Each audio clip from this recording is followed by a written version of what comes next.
బంగ్లాదేశ్ తాత్కాలిక ప్రధాని మహమ్మద్ యూనస్పై ఆ దేశ మాజీ ప్రధాని షేక్ హసీనా సంచలన ఆరోపణ చేశారు.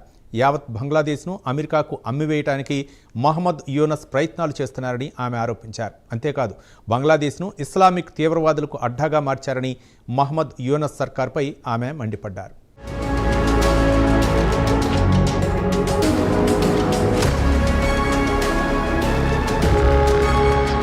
బంగ్లాదేశ్ తాత్కాలిక ప్రధాని మహమ్మద్ యూనస్పై మాజీ ప్రధాని షేక్ హసీనా నిప్పులు చెరిగారు. మహమ్మద్ యూనస్ ప్రధానిగా బాధ్యతలు చేపట్టిన తర్వాత అక్కడ ప్రజాస్వామ్యం పెను ప్రమాదంలో పడిందన్నారు. షేక్ ముజిబుర్ రెహమాన్ ప్రారంభించిన బంగ్లా అవామీ లీగ్ను నిషేధించడమే ఇందుకు నిదర్శనమని షేక్ హసీనా పేర్కొన్నారు. బంగ్లా అవామీ లీగ్పై ఇటీవల మహమ్మద్ యూనస్ ప్రభుత్వం వేటు వేసిన సంగతి తెలిసిందే.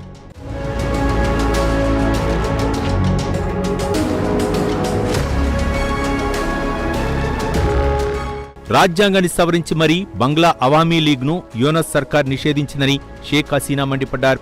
అసలు రాజ్యాంగాన్ని సవరించే అధికారం మహమ్మద్ యూనస్కు ఎక్కడ ఉందని షేక్ హసీనా సూటిగా ప్రశ్నించారు. అసలు మహమ్మద్ యూనస్ సర్కార్కు ప్రజా మద్దతు లేదని ఆమె కుండబద్దలు కొట్టారు. కొన్ని దుష్టశక్తుల అండతో మహమ్మద్ యూనస్ సర్కార్ మనుగడ కొనసాగుతోందని షేక్ హసీనా ఘాటు ఆరోపణ చేశారు.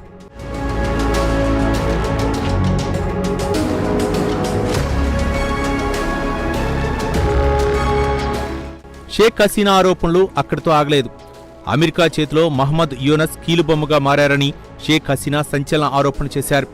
అమెరికా ఏం చెప్తే అది చేయడానికి మహమ్మద్ యూనస్ సిద్ధంగా ఉన్నారని ఆమె ఘాటు ఆరోపణ చేశారు. యావత్ బంగ్లాదేశ్ను అమెరికాకు అమ్మివేయడానికి మహమ్మద్ యూనస్ పెద్ద ఎత్తున ప్రయత్నాలు చేస్తున్నారని ఆమె ఆరోపించారు.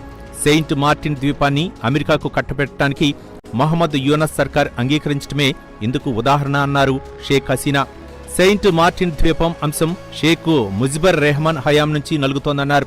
అయితే బంగ్లాదేశ్లో ఒక్క అంగుళం కూడా వదులుకోవటానికి అప్పట్లో షేక్ ముజిబుర్ రెహమాన్ అంగీకరించలేదని హసీనా పేర్కొన్నారు. అయితే మహమ్మద్ యూనస్కు ఎటువంటి పట్టింపులు విలువలు లేవని ఆమె విమర్శించారు. అమెరికా అడిగిందే తడువుగా సెయింట్ మార్టిన్ ద్వీపాన్ని ఇచ్చేయడానికి యూనస్ సర్కార్ అంగీకరించిందన్నారు.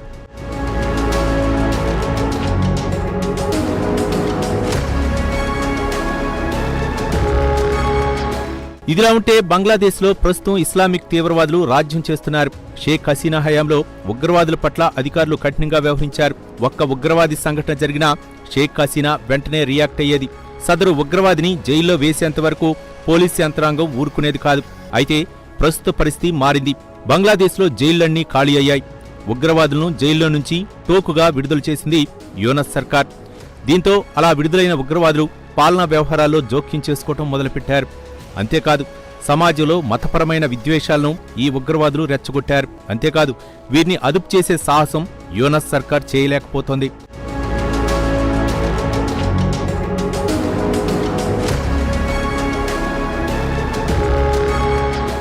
కిందటేడాది బంగ్లాదేశ్లో విద్యార్థుల తిరుగుబాటు కారణంగా షేక్ హసీనా పదవీచ్యుతురాలయ్యారు.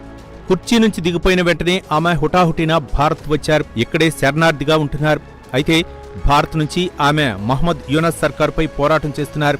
అవామీ లీగ్ పార్టీ నాయకులు కార్యకర్తలకు అండగా నిలుస్తున్నారు. వారికి మనోధైర్యం కల్పిస్తున్నారు.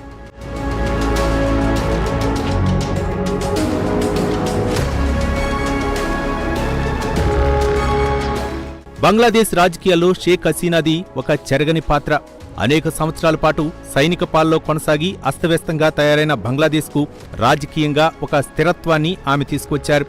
బంగ్లాదేశ్ ఆర్థికాభివృద్ధికి షేక్ హసీనా విశేష కృషి చేశారు. తన మార్కు పాలనతో బంగ్లాదేశ్ను ప్రగతి రథాన్ని పట్టాలెక్కించారు. రాజకీయ ప్రత్యర్థుల్ని దాదాపు నిస్సహాయులను చేశారు. ఉక్కు మహిళ అంటూ అభిమానులతో ప్రశంసలందుకున్నారు.